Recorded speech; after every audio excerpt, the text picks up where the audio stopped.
ஒரு மாநாடு, இளைஞர் மாநாடு மாதிரி நடத்தினாங்க. எப்படி? இளைஞர் மாநாடு மாதிரி. அங்க ஆனா இளைஞர்களே இருக்க மாட்டாங்க. ஆனா அங்க ஒரு இளைஞர் இருக்காரு. ஏன்? அவங்க அப்பா பையன், அவங்க 2 இளைஞர்கள் தான் தமிழ்நாட்டில். சகோதரர் ஆதவ் அர்ஜுனா இதோ வருகிறார்.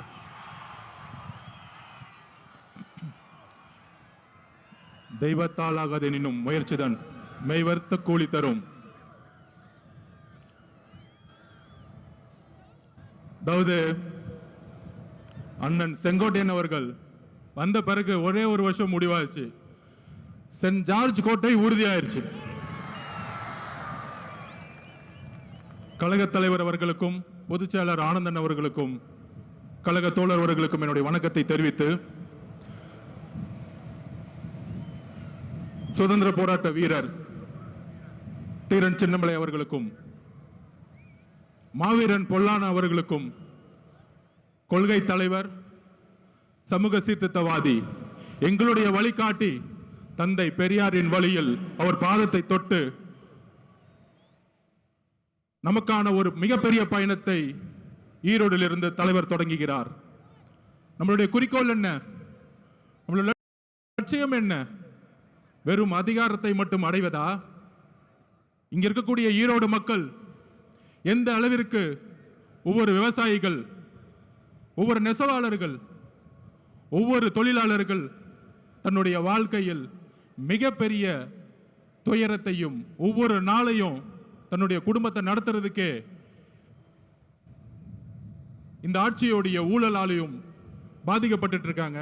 இங்க இருக்கக்கூடிய அமைச்சர்கள் டாஸ்மார்க்கை மட்டுமே நடத்திட்டு இருக்கக்கூடிய ஒரு நிர்வாகத்தை கொடுத்துட்டு இருக்காங்க. இதை மாற்றணும்னா யாரால மாற்ற முடியும்? யாரால மாற்ற முடியும்? நீங்க சொல்லுங்க. யாரால மாற்ற முடியும்? தளபதி விஜய் அவர்களால் மாற்ற முடியும். எந்த கட்சியால மாற்ற முடியும்? இன்றைக்கு இருக்கக்கூடிய ஒரு மாநாடு, இளைஞர் மாநாடு மாதிரி நடத்தினாங்க. எப்படி? இளைஞர் மாநாடு மாதிரி. அங்க ஆனா இளைஞர்களே இருக்க மாட்டாங்க. ஆனா அங்க ஒரு இளைஞர் இருக்காரு. ஏன்? அவங்க அப்பா பையன், அவங்க 2 இளைஞர்கள் தான் தமிழ்நாட்டில். அந்த இளைஞர்கள் சொல்றாங்க, மாநாடு போட்டு இளம் பெரியாரம். யாருப்பா இளம் பெரியாரு? பெரியாரோட வரலாறு தெரியுமா? பெரியார் ஸ்பெல்லிங் படிக்க தெரியுமா உனக்கு? மழையில படிக்க கொடுத்தா? இதே ஈரோட்டில் மண்ணில் எத்தனை சொற்பொழிவுகள், எத்தனை மாநாடு, எத்தனை உழைப்பு, 70 வருட உழைப்பு. அந்த 70 வருட உழைப்பை சிதைக்கிற மாதிரி இளம் பெரியார்னு சொல்றீங்களே உங்க மகனுக்கு, இதுவா ஆட்சி? திராவிட கழகம் என்ன செய்து கொண்டிட்டு இருக்கிறது? பெரியாரை அவமானப்படுத்தும் பொழுது இதே உங்க மகன் 5 வருஷத்துக்கு முன்னாடி சினிமால சமூக நீதினா என்னன்னு கொஸ்டின் கேட்டார். சமூக நீதினு தெரியாதவர் இளம் பெரியாராம். யாருங்க இங்க இளம் பெரியார்?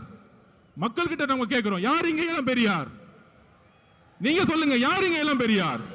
பெரியார் அவர்களுக்கு முன்பு ஒரு தலைவர் இன்னும் உருவாகவில்லை, எதிர்காலத்திலும் உருவாக்கப்பட முடியாது. இதுதான் தமிழக வெற்றி கழகத்தினுடைய மரியாதை. பெரியார் அவர்களுக்கு இங்க ஒரே பெரியார், இங்க ஒரே அம்பேத்கர், இங்க ஒரே காமராஜர், ஒரே தீரன் சின்னமலை, ஒரே பொல்லானவர்கள். இந்த தலைவர்களை நீங்கள் அசிங்கப்படுத்தினால் தமிழக வெற்றி கழகம் மிகப்பெரிய போராட்டத்தை உருவாக்கும். 2026 எழுதி வச்சுக்கோங்க. 2026, 31, 36 போயிட்டே இருப்போம். தெளிவா இருக்கு. மக்கள் முடிவு பண்ணிட்டாங்க.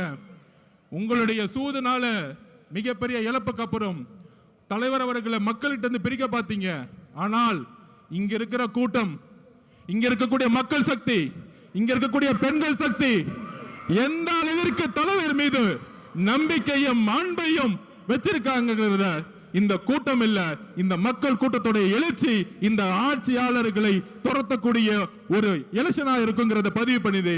தலைவர் அவர்களுடைய பேச்ச நீங்க மட்டுமல்ல, ஒட்டுமொத்த தமிழகம் கேட்கறது ரெடியா இருக்கு. கேட்கலாமா? நன்றி, வணக்கம்.